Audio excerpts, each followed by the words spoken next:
नमस्कार। आज हम समझेंगे कि आरएम क्या होता है। तो आरएम क्यों जरूरी होता है और कहाँ लगता है, ये कौन सा दस्तावेज है और ये किस लिए बनवाया जाता है और कहाँ बनवाया जाता है, सब बताएंगे आज हमको। तो आरएम का मतलब होता है रजिस्टर्ड मॉर्गेज डीड। ठीक है।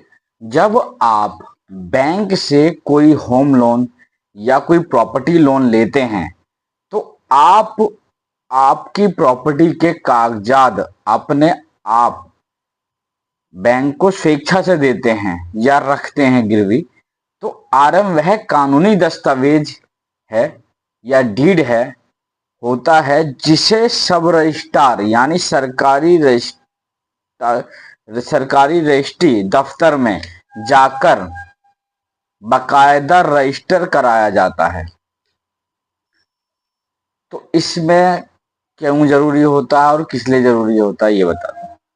तो इसमें सरकार के रिकॉर्ड में यह दर्ज हो जाता है कि आपने उस प्रॉपर्टी के ऊपर कोई लोन या ऋण ले रखा है, यानी आपने कोई लोन ले रखा है उससे। तो वह जो स्टाम्प ड्यूटी होती है वह आपको पे करनी होती है उस न्यायालय के समक्ष, यानी न्यायालय यानी तहसील के समक्ष। ठीक है। और एक होता है ईएम यानी इक्विटेबल मॉर्गेज। ठीक है। और ये किस लिए होता है, तो इस पे क्या है, लोन के दस्तावेज में आरएम के साथ साथ एक आपने ईएम शब्द भी सुना होगा बहुत बहुत। तो कॉमन है, इसका मतलब होता है कि आप सिर्फ अपनी प्रॉपर्टी के असली कागजात यानी ओरिजिनल टाइटल डीड रख रहे हैं बैंक में।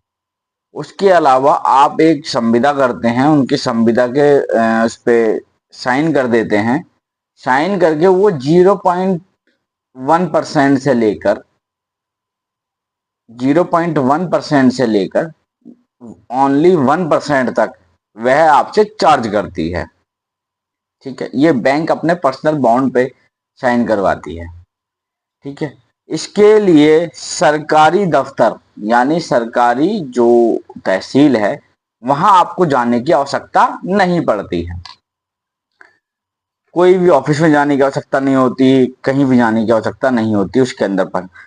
परंतु आपको आरएम यानी सब रजिस्ट्रार जब आप कराने जाएंगे रजिस्टर्ड मॉर्गेज, वहां आपको जाने की आवश्यकता होगी। ठीक है। अब आ जाइए दूसरा, रजिस्टर्ड मॉर्गेज कराने की स्टाम्प ड्यूटी कितनी लगती है। तो 0.1 से लेकर